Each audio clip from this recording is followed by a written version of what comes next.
Kita sampai pagi. Hari ini kita akan masuk subtopik seterusnya, iaitu nutrisi. Okey, terdapat dua jenis nutrisi, iaitu autotrof dan heterotrof yang akan kita lihat pada hari ini.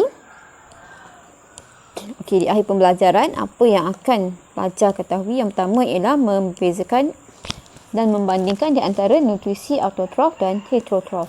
Di samping menyatakan maksud nutrisi autotrof dan heterotrof. Okey, apa itu nutrisi? Nutrisi ialah cara bagaimana sesuatu organisma mendapatkan nutrien dan tenaga daripada makanan yang dimakan. Dan terdapat dua jenis nutrisi, iaitu autotrof dan heterotrof.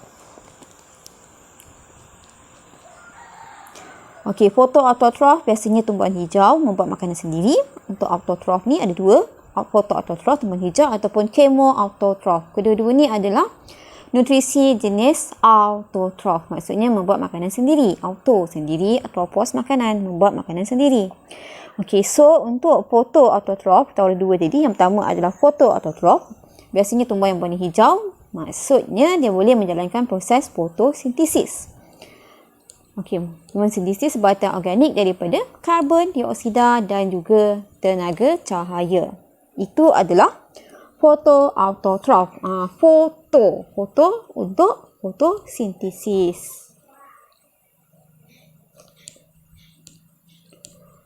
Okay, kemudian yang kedua kita ada tadi chemoautotrof. Chemoautotrof maksudnya sintesis sebatian organik tanpa kehadiran cahaya. Kalau tadi dengan cahaya, yang ini tanpa cahaya. Kimia sebenarnya memperoleh tenaga daripada pengoksidaan bahan organik dan contohnya adalah spesies bakteria. Contohnya bakteria Nitrobacter.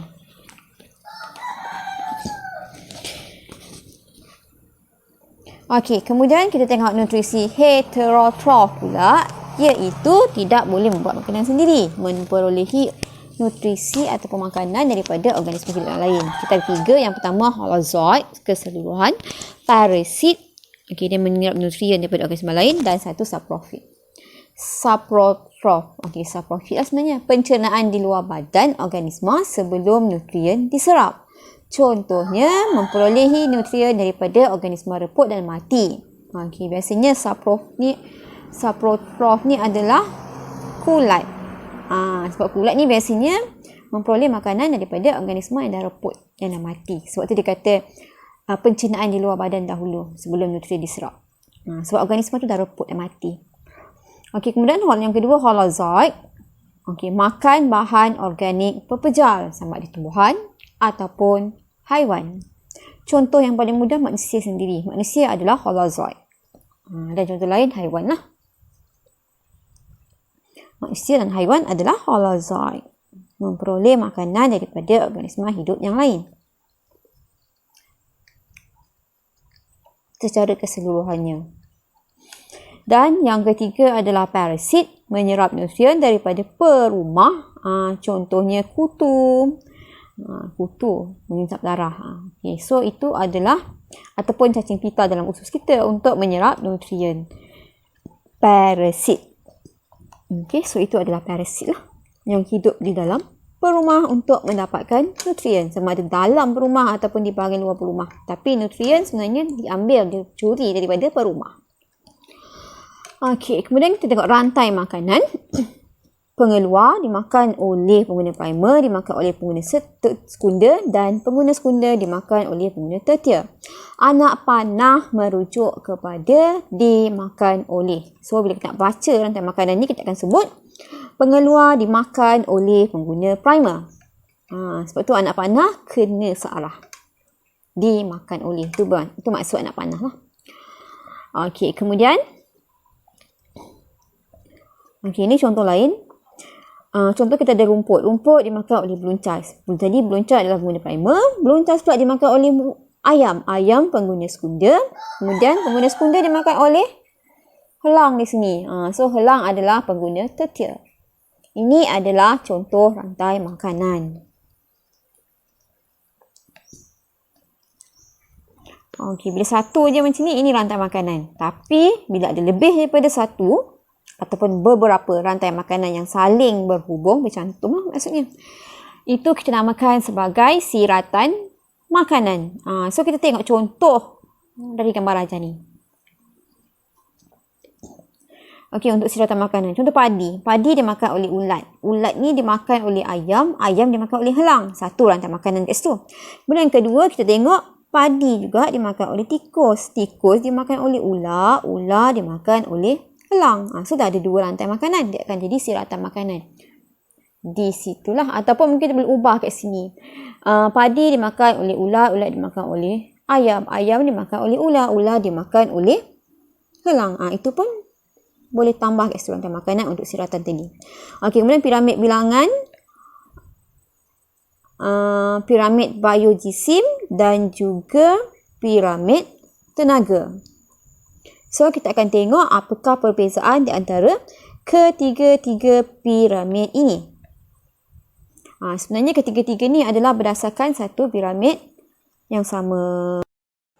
Okay, Assalamualaikum dan selamat pagi. Hari ini kita akan tengok satu topik yang seterusnya adalah piramid ekologi, sambungan pembentangan yang tadi. Okey, untuk piramid ekologi kita ada 3 jenis piramid, iaitu yang pertama piramid bilangan, piramid biojisim dan juga piramid tenaga. Okey, sebenarnya semuanya berdasarkan satu piramid nombor yang sama. Okey, apa maksud piramid nombor? Piramid nombor ialah bilangan organisma bagi sesuatu spesies dalam suatu piramid ataupun lebih kepada rantai makanan tadi.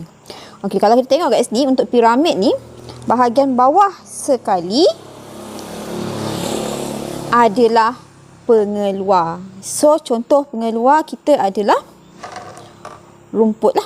Okey, rumput ataupun apa sahaja jenis tumbuhan adalah pengeluar.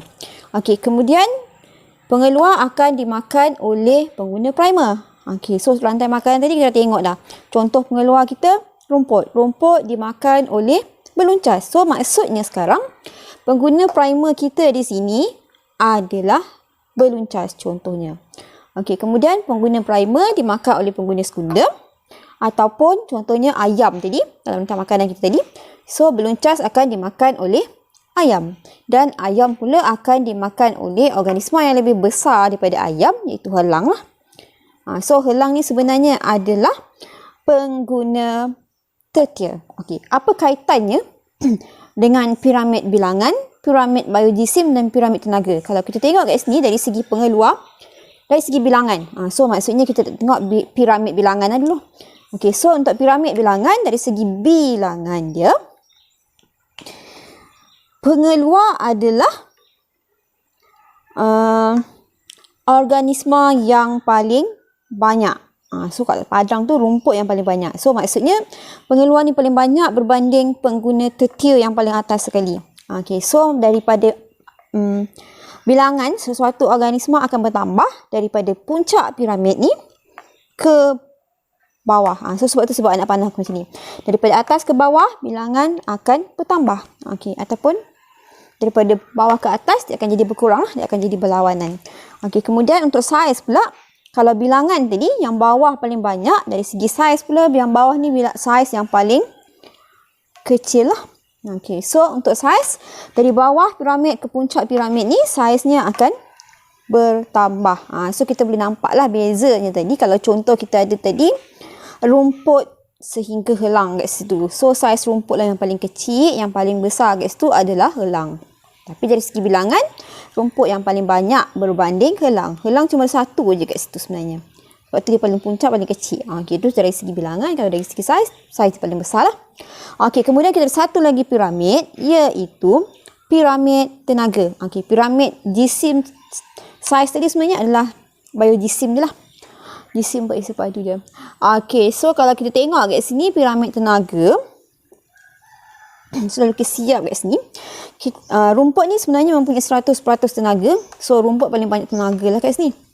Kemudian, apabila rumput dimakan oleh beluncas. Okey, dimakan oleh. Okey, so dimakan oleh beluncas. So, sebenarnya setiap kali perubahan kat sini, rumput dimakan oleh beluncas. Hanya 10% dari tenaga rumput ni je yang akan sampai kepada beluncas. 90% lagi sebenarnya akan hilang ke persekitaran. Sama ada dalam bentuk respirasi, perkumuhan atau apa jua proses lah yang lain.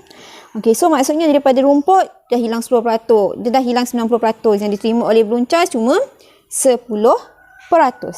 Kemudian, balloon charge ni ada 10% dah sekarang. Daripada 10% yang ada pada balloon charge ni, katakan rumput tadi ada 100 tenaga. Kemudian 100 tenaga rumput ni, dia dah pergi kepada balloon charge makan rumput. Dia hanya terima 10 je tenaga dia kat sini.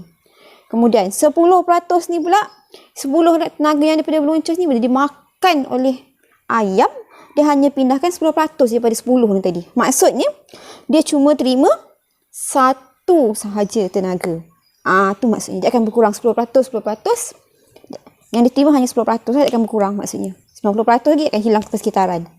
Sama ada perkumuhan, respirasi, sehinggalah helang kat situ. Kalau 100, beluncar dapat 10 je. Kemudian daripada 10 ni pula, ayam makan beluncar, dia cuma dapat 1 je tenaga. Kemudian, apabila helang makan ayam, dia cuma dapat 0.1 je tenaga kat situ.